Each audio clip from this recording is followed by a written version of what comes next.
Igilos and Mina, the combination for Coach Pedic Di Matulak, and a foul away from the ball on Alan Mina. And this continues to boggle me how Pampanga has not set any special scheme, at least from what we've been observing in the first half. It has been single coverage all throughout against ILDEFONSO. Even, you know what, Javi, even against Nueva Ecija, no, they have, wala rin eh, hindi rin binigyan ng single coverage din eh. Ito si ILDEFONSO. And I don't think any team has learned their lesson in that regard. I mean, can't the numbers already speak for itself? Yeah.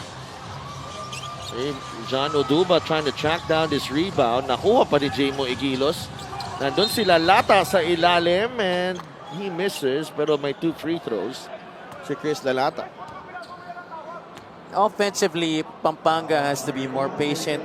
Siguro, may konting gigil talaga na nangyari sa first half, but they have to dial it down here in the second quarter. I'm sure they're more settled down right now.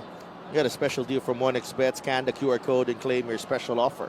Obviously, a lot at stake in this game, so I'm sure emotions were at an all-time high, especially for the Giant Lanterns, who are the less favored team in this particular matchup after dominating the Weavers in the past season, especially during the playoffs when they won convincingly in Game 1 of their series, and they made a major comeback to take Game 2 last year. They're 3-0 against Abra. Franchise overall as a franchise. ILDEFONSO, mid-range jumper. JHAN trying to set a Gortat screen there for ILDEFONSO to free him up for that mid-range attempt, but our officials calling that an offensive foul. 50-36 now. Igilos.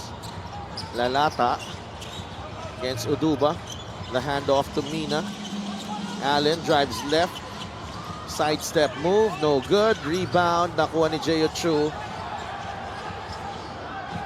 That's with ILDEFONSO. There's almost no clean look that Pampanga gets against this Abra defense. They've had to improvise most of the time. And then that sportsmanlike foul on JHAN.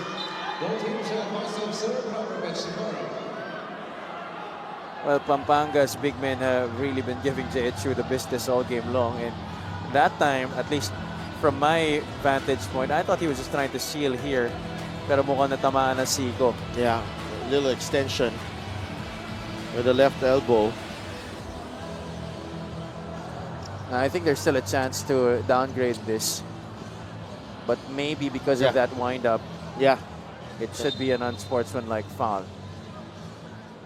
I think JHAN is that type of player. He definitely is.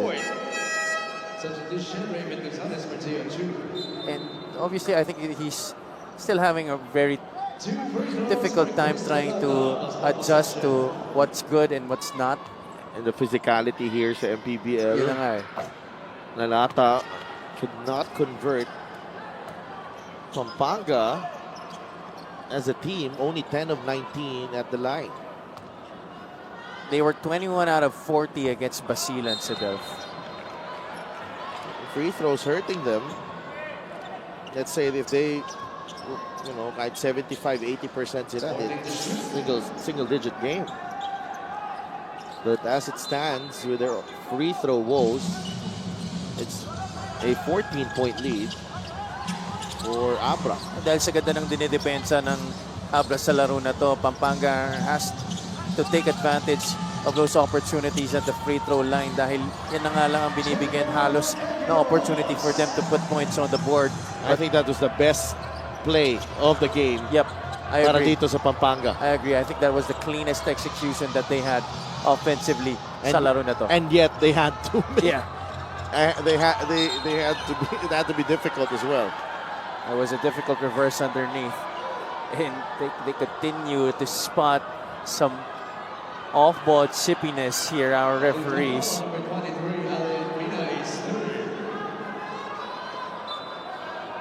That's on Alan Mina. Yeah, there seems to be There seemed to be a hold on Alan Mina as he was trying to deny David Ildefonso the basketball. He's been having a handful trying to go up against him. Oduba gets the inbound. That's an offensive foul. Clearly. This is a problem when the defender goes full speed and you are moving as you issue the pass. So that 2-minute stretch is an advantage Pampanga. Clemente attacks. The one-hander won't go. Gonzalez with the rebound. But even in that open look that Clemente had, I feel like there was also some mental battle in what kind of shot he would have taken. Oduba with a reverse! Ang lalim ng dukot ni John Oduba and using some English for the finish right there. Oduba certainly one of the X factors, if not the X, to the Sheriff David Ildefonso for making that excellent dish. He attracted 2 defenders, which got Oduba little attention going into that reverse. Now Abra already over the limit, Javi. When we have 7 minutes and 26 seconds remaining here in the third quarter. But the question is, can Pampanga actually convert on majority of their free throws? That time, Clemente able to sink both. 52-40. What's the response here from the Weavers? Ildefonso against Clemente. The runner from Dave. Yes! What a shot from Dave Ildefonso. Oh my goodness. That much control is just crazy. LALATA, free throw line, jumpers, money.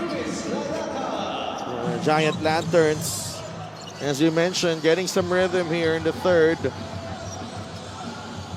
And this is what we predicted from them, you know, coming in already much more settled into this game compared to the first half where there was really a lot of emotions running high. Yung gigil talagang nandun pa. Oduba challenged by Igilos. A foul on Jamo and 2 free throws para kay John Oduba. But these Weavers, they just keep coming at you. It's MARWIN TAYWAN again with a pass. They wear you down with those nice passes, those drives to the basket. Very, very quick, explosive movements from the guy with the basketball, whether it's TAYWAN, Ildefonso. They give the defense a lot of problems because they attract the defense and they force the help to rotate and make a scramble. Now, the defense is put in a tight situation, in a very tough decision, whether they're going to help out or they're going to stick to the guy that they're guarding with. And these are shot makers as well for Abra. Kaya kailangan mo i-close out. Ayun na nga. But the other guys, you know, the people underneath in the front line have been doing a good job of converting on those excellent drop passes. And you just stay with it if you're Pampanga. Oh yeah. You just stay with it. Abra has done a magnificent job keeping Pampanga at bay. But if you're the Giant Lanterns, hindi ka talaga pwedeng sumuko dito. This is a nice way for them to really prove that there is no way that you're going to underestimate the heart of a champion. But can that heart actually explode and give them a lot of fight in this game? It's back to a 12-point deficit here, and let's check in with our Andrea Indisha. The Abra Weavers, being dubbed as the hottest team, the rising stars in the league, undoubtedly puts them on a pedestal. But Coach Yong Garcia dares to argue, itong game na ito para sa akin ang magsasabi, nasa na ba talaga ang Abra ngayon? And to gauge that, ang gustong makita ni Coach, double fire, double focus, double fierceness. Speaking of fierceness, no matter how fierce the game went earlier, Marky, who isn't suited up today, would immediately run towards their younger boy. Sabi niya sa akin, parte yan ng laro at andito ako para paulit-ulit na ipaalala yan sa kanila. Hindi man sa loob ng court, but still to the best way he can. So Delph, Javi? Maraming salamat, Andrea. Voice of reason ng Abra Solid North Weavers. Marky. That's exactly what he's there for. Oh, that's a poor foul to give up. And the foul's evening up here. And now Pampanga is in the penalty. So this will award Raven Gonzalez 2 free throws.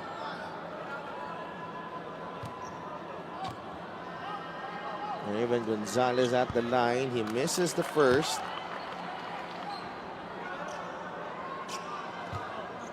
Abra doing so much better than Pampanga from the free throw line sa laro na to, 10 out of 13. The game against Nueva Ecija and now itong Abra, Pampanga, parang similar script eh. Actually, They jumped out to an early lead.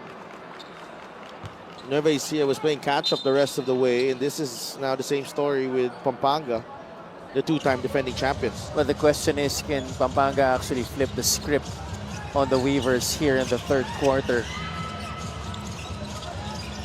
Miguelos, the cross-court pass. BINUYA is open. No good on the three. Batino, who committed 2 quick fouls early on, is back on the floor. Oh, Taiwan lost BINUYA.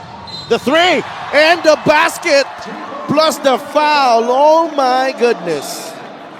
Are you kidding me? MARWIN Taiwan. Ground. He's just toying with the defense of Pampanga in this game. What a shot as well to finish that one off. 16 points now para kay MARWIN Taiwan, and they're Crazy. checking if it should be upgraded.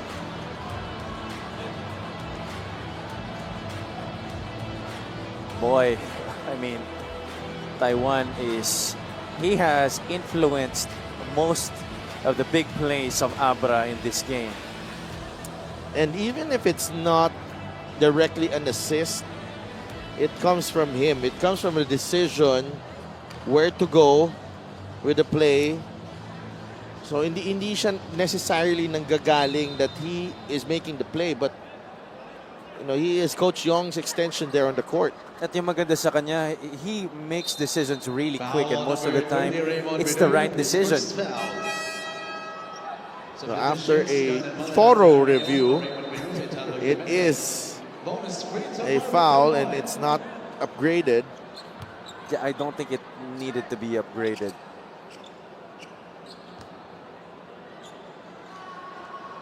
MARWIN Taiwan, that should be 16 points. Yeah, that should be 16 and points. 9 assists. Make that 17 to tie ILDEFONSO as the leading scorer of this ball game. 61-44. Igilos. He's double teamed. Taiwan again with a steal. Quickly to ILDEFONSO. And a challenge in vain from Archie Concepcion. ILDEFONSO. Unreal right now how this Abra has thoroughly dominated the defending champions, the Pampanga Giant Lanterns. Fast break of the game brought to you by Extreme Cool Air Conditioners. Like Extreme Magpalamig, free installation for split type air conditioners. And he has an edge in him that I really like. ILDEFONSO. That celebration right in front of the camera. He is head and shoulders above the competition. He is definitely on a different level right now. ILDEFONSO, proving to everybody that I may have had my struggles at the start of this season, but eventually he's learned to deal with it, and he showed everybody that his pedigree has already really meant a lot here in his stint with Abra. It has taken a while, okay? But while he was adjusting, he was still destroying defenses. But now, it absolutely is no question. In full bloom. In full bloom na talaga siya dito. He is the most dominant force I think we've seen since Justin Baltazar. 19-point lead para sa Giant Lanterns. A technical foul on MARWIN Taiwan. 14 of 24 at the line for Pampanga, Oh, and it's that's another another miss.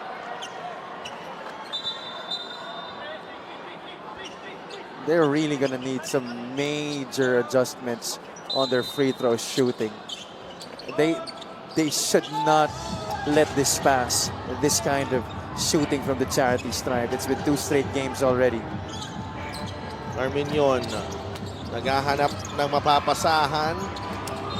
Nowhere to go, and it's a turnover. You see the difference in how Pampanga has to find ways in those tight crevices in that Abra defense. There seems to be no opening at all. TAYWAN finds Batino. Gets it to Ayon. The shot fake. Batino, one-hander, won't go. Rush the shot there. Is still with the rebound. Arminion to the trailing Larry Muyang. Lars count the basket and one. Secondary break ran there by Larry Muyang. Excellent decision making by Andre Arminion. He had a steal in his vision, but Muyang was the more open option. And Lars taking advantage, using that nice euro to evade the defense. Muyang makes the free throw. John Ashley Fa comes in for Andre Arminion. Now, he could be very instrumental here in these last 4 minutes of the third. Itong si John Ashley pa. Marwin Santos of the Basilan Star Horse in the building. Former Pampanga Giant Lantern, of course, a legend of Pampanga basketball. Yes, sir. One of the GOATs of Pampanga basketball. Another proud son.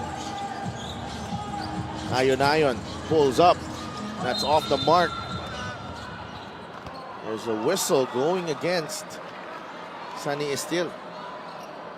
Yeah, still might have fallen down after that foul, but siya naman talaga yung nauna. There was a push against him on Batino. And Matino at the line. He's had his struggle staying on the floor. No, he hasn't had to do much. Buti na lang.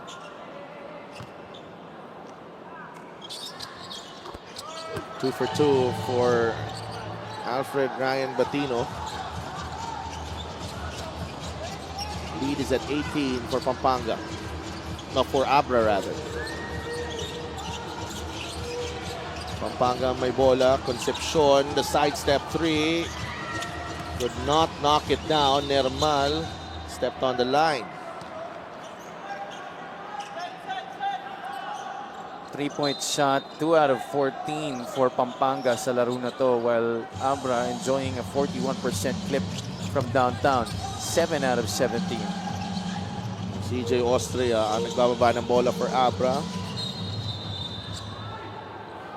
It's a dribbling violation on CJ. Might have bound the basketball too long, although I don't really agree with that call. Nermal, they go back to Muyang. There's a double team. Fa. Concepcion for three. Rebound di Batino. I think itong double team to the post, Abby, has allowed Abra to get comfortable on how to defend Pampanga because they know that there's wala nang isa pang layer itong opensa ng ng Pampanga. It's just the kick out and then probably the three-point shot. Tama ka dyan. There's not much movement after that. They don't tend to move the ball anymore. The guy that gets the kick out either decides to take the shot from the outside or drive to the basket. Wala nang extra pass na rin nangyayari. It's just one more pass really, or two more passes. That could actually make the difference. And you test the patience of the other team every time you do that. Which should be the case for Pampanga right now. I thought that adjustments were already made after the halftime break, but they continuously go into their bad habits here in the third quarter. Fa inside, foul on Camacho. Still plenty of time here in the third to mount a surge of sorts. Yeah, you know, maybe trim this to about 15, 14, 13 points at the end of this quarter. That gives you momentum, hopefully, going into the fourth quarter. And then coming into the fourth, those first 3 to 4 minutes will be very crucial in how you're going to be able to stay in the game or not. John Ashley Fa picked up during the window from Manila on a trade via trade. 67 to 49 now. David to inbound. ILDEFONSO with 19 points in this ball game. ILDEFONSO going one-on-one against Concepcion. He goes to Batino. David will launch a three and hit. 21-point lead, the biggest in the ball game. John Ashley Fa, nowhere to go, is still the kick out to Concepcion. See how David played him there. Absolutely smart, because the pass was for NERMAL and then he allowed Concepcion to drive.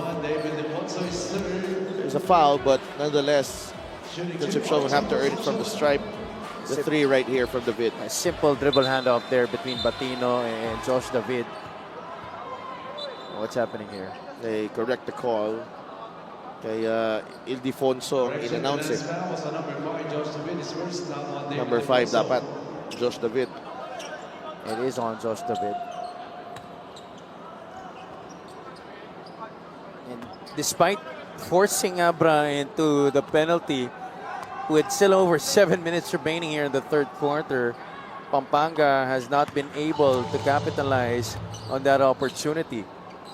Well, ang nangyari pa, no, the Pampanga followed suit quickly. Yeah, Na nag-penalty din sila. about 2 minutes after.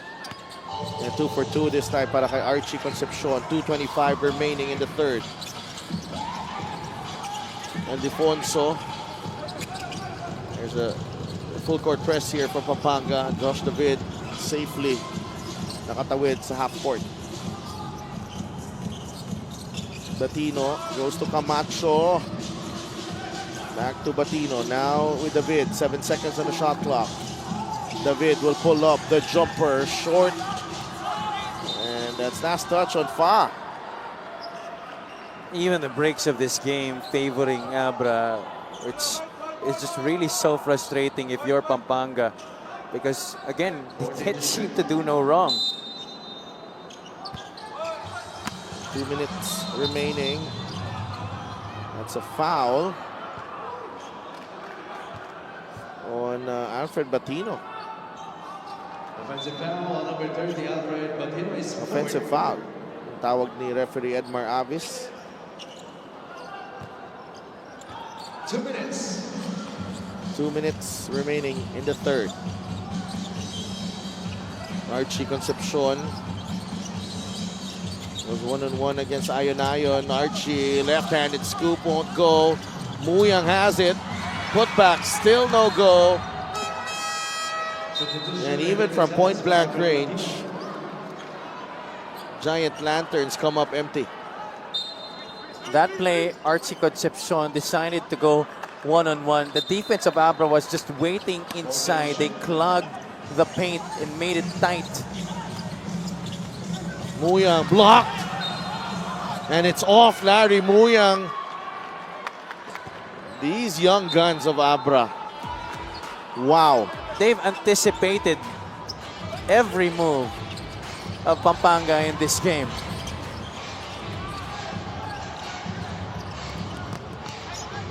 They're on a whole different level. Just the way that they defend, the way that they're running their offense. Look how crisp this passing is. And Archie Concepcion, not giving up, is still, yes, on the finish. Can't jinx him, Abby. Can't jinx him. Just as I was saying. Lead is down to 17. Ildefonso will launch it from beyond the arc. No. MUYANG secures the rebound. Archie wants the ball. Wants to go against Ion. Concepcion for three. Got it! And that's a big time play. Galing kay Archie Concepcion taking responsibility here para sa Giant Lanterns. He does not want to lose, Javi. Making that steal here, playing the passing lanes, and then dishing it off to the trailing Sunny Steele. And then the next play, demanding that basketball, even if Fa had the chance to push the envelope. He wanted that ball in his... It's here. Yeah, I think he still has played the most minutes of the bench sa laro na to. And he's made a strong case for his presence on the floor, Javi. Yeah, may not translate into numbers, but the intensity that he brings defensively has actually helped Pampanga in a lot of situations. That's another offensive foul against Abra. And maybe, just maybe, that's one way to stop etong si Dave Ildefonso. But again, they were just jogging actually when Dave Ildefonso, tries to get that ball. Ngayon, and they're sprinting, nararamdaman ni Dave Ildefonso, and then yung nagbibigay ng pick, nararamdaman din. And in a state of a little panic, actually. Both situations, they were called for an offensive foul. The screen setter. Three-pointer for John Lloyd in this. Abra let off the hook there. And if you're Pampanga, you gotta like the way how you finished that third period. And Abra forcing a turnover to start the fourth period. Pampanga had John Ashley found wide open on the weak side there. Forcing the issue was both Estil and Egilos. You see the quarter scoring on your screens. Pampanga able to win that third quarter just by a single point. But at least that performance of theirs getting slightly better as this game progresses. But important here in the first 2 to 3 minutes of this fourth period, they can chip this lead down to maybe just 10 points or 8. 16-point lead now for Abra after the two makes galing kay Dave Ildefonso. Then sa free throw line, Egilos. Someone has to make themselves available. Fa is open and he scores down low plus the foul. They've had a lot of difficulty trying to locate the open man on those double teams. I don't think they were intentional enough in making themselves open. They got lucky here. Play of the game is brought to you by 1xBet, title sponsor of the MPBL. Your choice, your victory. Feel more game with 1xBet. There's just a lot of standing around, Delph. Nobody really wanting to be the pressure release from that double team. And that right now, I think that's all they actually need to do at this point to make it a little bit more comfortable for them. Even kanina pa. Yun na nga. 72 to 59 here. That's why we're both surprised that they've never really made some significant adjustments on this. David against Clemente. Gonzalez will drive. Oh, what a finish. Galing kay Raven Gonzalez. The story of this game has really been Pampanga making a tough play on the other side, but Abra responding on the other side of the floor. And you talk about tough though. This could be the difference. Because usually Pampanga would miss at this point and then Abra would go on to score another basket. Right now, Concepcion is trying to take charge here for Pampanga. Ion has been having a hard time on Archie Concepcion. The same way everybody from Pampanga has had a difficult time against Dave Ildefonso in this game. The question is, if you're Coach Yong now, how long are you keeping MARWIN TAYWAN on that bench? Archie completes the three-point play, 12-point game. 8:54 remaining. Zaduba ang magbababa ng bola dito for Abra. Oduba will step into this jumper. Will not get the bounce. And that's okay if you're Pampanga. Fa. Nowhere to go. Archie. Here's Concepcion. Will attack. Archie. Hang time. Here come the Giant Lanterns. 19 points for Archie Concepcion. It's a 10-point game. Sabi nga nung isang kanta, di ba? This is the moment. Archie Concepcion stepping into that moment for Pampanga. Hello, are you Christian Luanzo? I thought he was in Japan. Just trying to turn a page from his book. But follow-up from John Oduba makes it a 12-point lead again para dito sa Abra. Muyang, double team. Concepcion is open. That's a three from Archie.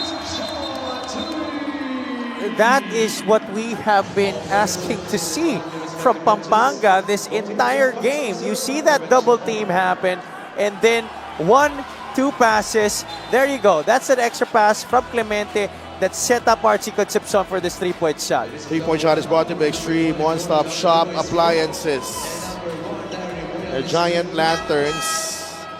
It just makes things so much easier because you have to get to bait the defense into scrambling and rotating, trying to close out and see kung sino ba talagang titira instead of just forcing the issue yourself. And now, Abra might be thinking twice on that double team on the low block now. Tama ka dyan, which gives Muyang now an opportunity to go down low and back up to his defender one-on-one. Marwin Taiwan is back on the floor. ILDEFONSO against Concepcion. Dave picks up his dribble. Marwin now with Raven. Back to Taiwan. What a pass to Gonzalez. That won't go. And Oduba cleans it up. Oh my goodness. I thought he was going to get blocked there. That's a foul on Marwin. Just really willing himself into those 2 points. Ito si John Oduba.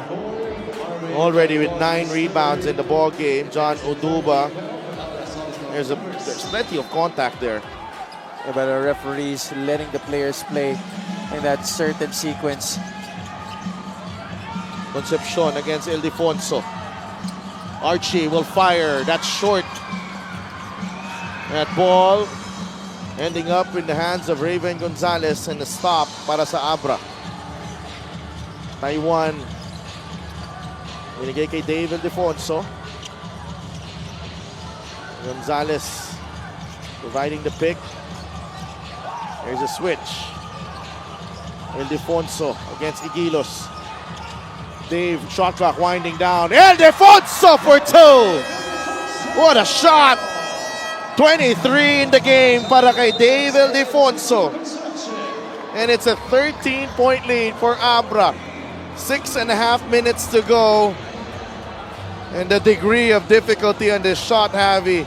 Gixer, great move of the game. Born for greatness. Absolutely unreal. Dave ILDEFONSO. Jamo Eguilos played the best defense he could on that play. Look at the challenge on the shot, but ILDEFONSO still able to make it, extending the lead back up to 13 for Abra.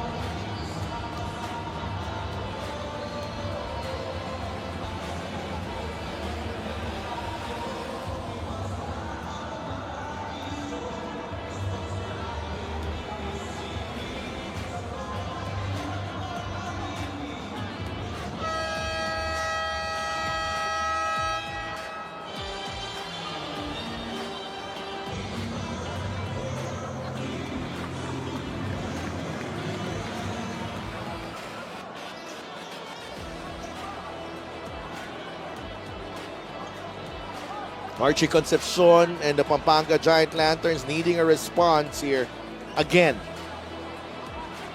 Because Abra has responded in style again. I mean, Pampanga is doing everything that they can defensively, but Dave ILDEFONSO just too good right now.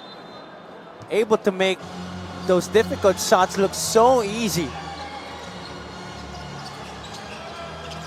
Quick double again Fa for three. Yes. Big shot from the young kid. 80-70. Over 6 minutes to play in this matchup. Ildefonso again. Same play here. This time Ildefonso gets away and finds Raven Gonzalez. What do you do with that? They're just picking apart the defense, Dave Ildefonso is. Ildefonso pulls up for three. No. You give that to him, Javi. Yeah, I mean, for all he's done in this game, he could afford those kinds of mistakes. Fa from the corner. That's a three. And Josh David secures the rebound. And we might see this five here on the floor. David, TAYWAN, Gonzalez, and Oduba. Really nice balance offensively and defensively. Yeah, it gives you a lot of security and stability in terms of taking care of the basketball, but also it gives you a lot of scoring opportunities, a lot of scoring options. All three guys in the wings and in the backcourt can handle the basketball and initiate the offense. And those guys in the front court, Gonzalez and Oduba, both very dependable inside. A very dynamic five for Abra. TAYWAN, binalik na si Raymond BINUYA. BINUYA gets the steal. Igilos is with him and Jema is blocked! Raven Gonzalez with a denial! Oh my! He caught him up top. Clean block upstairs. Access denied by Raven Gonzalez on Jemo Egilos. Ildefonso picks up his dribble. TAYWAN against Clemente. MARWIN for three. And last touch on Josh David. Now where vision was slightly covered there. What about this block, Abby? Crazy how Raven Gonzalez sprinted back there and held his own against the veteran, Jemo Egilos. Usually nandun na yan sa taas eh. BINUYA, three. That won't go para dito sa Pampanga. 5 out of 22 from the outside in this game are the Pampanga Giant Lanterns. Ayon is back on the floor. Clemente ang nakabantay. Mike, layup is good. He will not allow this game to get by him na hindi siya nakaka-contribute. Ito si Mike Ayon. There seems to be no signs of personnel movement here for Pampanga. They seem to be trying to stick with this current unit. Inside, MUYANG, no. Ayon picks up the loose ball. And Abra, 14 points ahead. 3.5 minutes remaining. Mike, surveying his options. 7 seconds. MUYANG with a rebound on the miss from Gonzalez. Here's BINUYA. He gets hit. No call. MUYANG will take it all the way to the cup. Mintis. Igilos cleans it up. Down to 12 on lamang dito. 3 minutes remaining. 9 points para kay Jemo Igilos. This is not impossible. This is still definitely a wide open game here for Pampanga if they could gather some stops. 84-72. Mike Ayon, former finals MVP. Now with Abra. Shot fake. Jumper. Short. Gonzalez rebound. And Abra will reset. Ildefonso downhill. Hard foul from Archie Concepcion.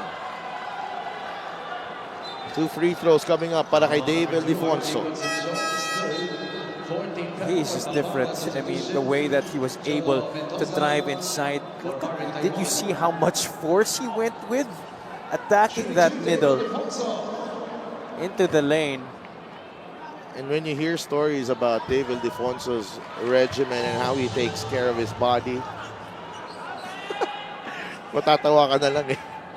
Kasi ibang klase mag-alaga ng katawan to. Free Throw the Game is brought to you by Extreme Appliances. Ang subok at kompletong appliances brand ng Pilipinas. You know, even with that, minsan hindi ka pa rin makapaniwala sa mga ginagawa niya. Yeah, and this is a pro right here. Yeah, consummate pro. I mean, at a young age, he's realized the true meaning of becoming a professional in this sport. Coriza gets stuck down low and a foul on the tip-in galing kay Igilos. And oh boy, Raymond Gonzalez, how he has protected the rim para dito sa Abra is also a sight to behold here sa fourth quarter, Javi. Yeah, he has done a splendid job. I mean, he's just played within, you know, a lot of reason. He's not doing anything too much. He's keeping his emotions in check and he's not letting the physicality get to him. 86-73 now. 2:20 remaining. Sabi ni Joel Leo, ikaw lang daw makakastop kay David Ildefonso. Gusto ko siyang paalala eh na yung ankle breaker ni Jun Manso sa kanya eh, no? Gusto niya talaga mabati eh, no? Sa coverage na to eh, no? Doon siya nagkamali. Here's Ildefonso. They want a clear out. Dave misses the three. Alcoriza with the rebound. Renz will fire. In and out. Jamo inside. Igilos for two. 11-point game.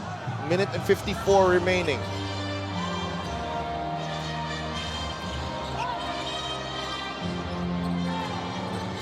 Ayon against Alcoriza. Still Mike Uduba providing the pick, the runner from Mike Ayon. That's what he's there for, Mike Ayon. 8 points, the icing on the cake here. When David Ildefonso has denied the basketball, there's another guy right there to handle closer duties for Abra, and that's former finals MVP, Mike Ayon. This guy could do the same. JOLO Mendoza. And what a show of force again. They were ruthless. They were lethal in this ball game. Mendoza, yes! Too much. Too good. Abra. I don't have anything to say anymore. Everything's just been translated to their play on the court. It's been a splendid display of dominance and just great teamwork for these guys. And they talk about potential of this team, the ceiling of this team. It's really hard to know kung saan talaga sila, hanggang saan talaga sila, because when you put this team together, you can hope that 4 players or 5 players click.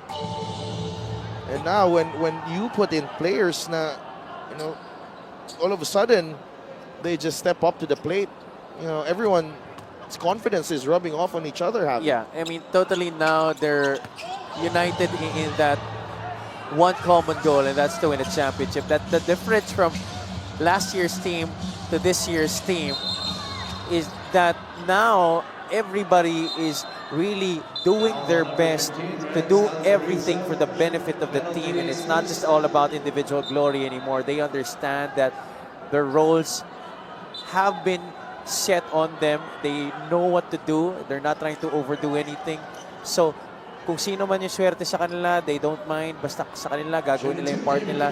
Especially on the defensive end, yan naman talagang hinihingi ni Coach Yong. And they know that Dave Ildefonso is their main man. They know that MARWIN Taiwan is there to orchestrate the offense and be Coach Yong's extension on the floor. The other guys, alam na rin nila yung gagawin nila. That's just been the main difference from last year's team to now. They're all unified in that one common goal. That's to make a statement and win the national championship. And somewhere, Congressman JB Bernos must be smiling by the way his team has played against the defending champions here in Lucena. And also more than that, Sidel, I think they're setting the standard in how to actually run a team. Well, we've had a lot of really good, had a lot of fantastic organizations here. In fact, nandyan pa rin sila, no, in the MPBL. Pero yun nga, being a newcomer, I think they just want to make sure that they're also on top as one of the elite franchises. And you have to make sure that you bring in the right person. And Yes. that is very important. It's right not there. just about bringing in talent. You need to find the right mix Competent people. with the right attitude. Tama. Clemente, the runner, won't go. Muyang is fouled by Chu.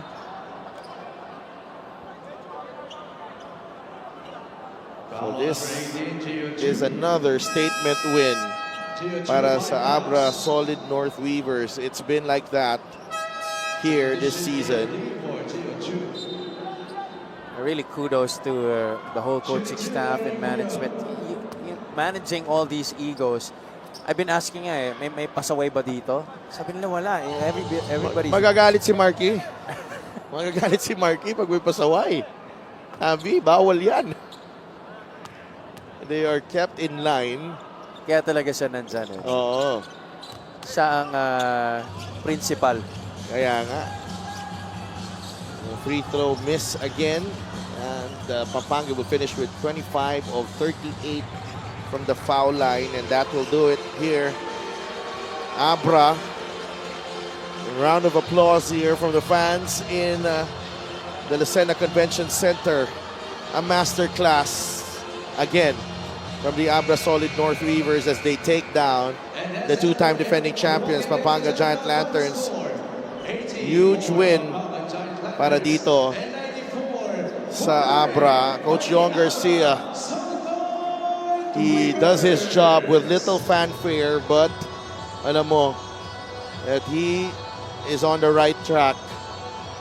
A terrific job again by the Abra Solid North Weavers. Outstanding game.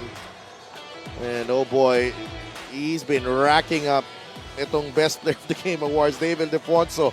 He's our Best Player of the Game, brought to you by 1xBet, title sponsor of the MPBL. Your choice, your victory. Feel more game with 1xBet.